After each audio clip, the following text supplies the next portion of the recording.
So here's the demonstration flight with the drone. You can see the camera from the last project as well as the GPS data being saved as JSON, and we're watching that and it's updating every 2 seconds. I'm also saving the LLA from that JSON, and I'm going to save just a snapshot of what the LLA is when we're not flying so you can see that update as we move around. The latitude and longitude only change very, very slightly, but what really does change is the altitude, which I believe is measured in meters. And so when we gain altitude, that will go up a bit. Now you'll notice it is a little windy, and the further the drone gets away from the computer, the Wi-Fi quality drops off, and there are some dropped frames in the video. So I apologize for that.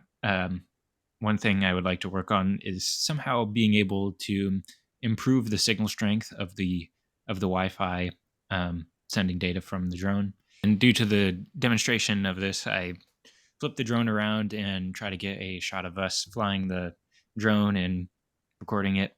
And just for a couple frames, you can see that we're in the background.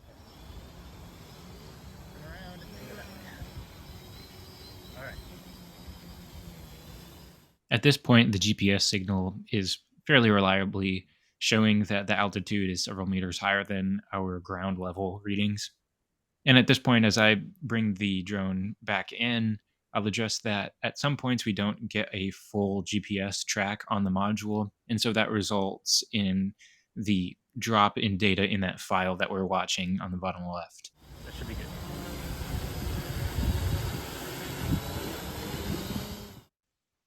So as far as code goes, I mostly used shell scripts to pull the GPS data from the module. I found just that there was this GPS pipe command, which allows me to, every 5 updates, it's almost like watching the GPS data. And then when I get 5, that there's usually a good read in one of those. And then it just outputs the JSON to this file that I've created on the Pi. And then I'm able to use the JQ command, which lets us search and filter out some of that JSON. And I'm pulling the latitude, longitude, and altitude from that JSON, so I can kind of put it in a file that I can watch. And it's a lot easier to read. It's human readable and not just a bunch of JSON. So that's what's going on here. And this gets instantiated as a service that I define on this side. And once on startup, I put it in this project 7 directory that I have on the Pi. If I make changes on my Windows machine and I want to push it to the Pi, I have a file inside my project called deploy.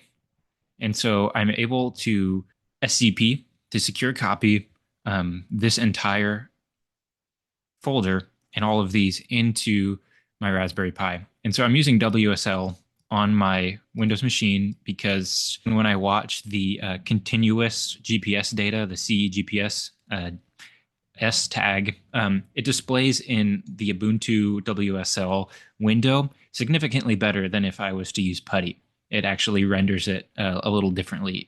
You can see the outputs of this JSON and the LLA file. I just named it an LLA file because I could read it still. And so I have this deploy file, and if I go into there, we have the install daemon shell script. And since I have to move this service file into the systemd directory, I have this script. We move that GPS daemon service that's inside of our deployed file into the correct directory inside the systemd system services where those are. And then we convert it to the Unix version of the shell script, which it removes some extra characters and stuff that that get placed when you code on a Windows machine. And then we reload the daemons and start the service. and then we just make sure that it all runs. This is very helpful because when I started this as a Lua script, I ended up going to shell because most of my commands were just OS execute anyway.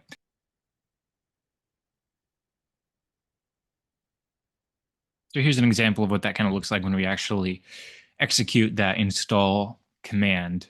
And now we can see that the service is active, it's running. And so if I go ahead and look at the services running, the GPS daemon that I have set up is running, and it gets the GPS data from the module.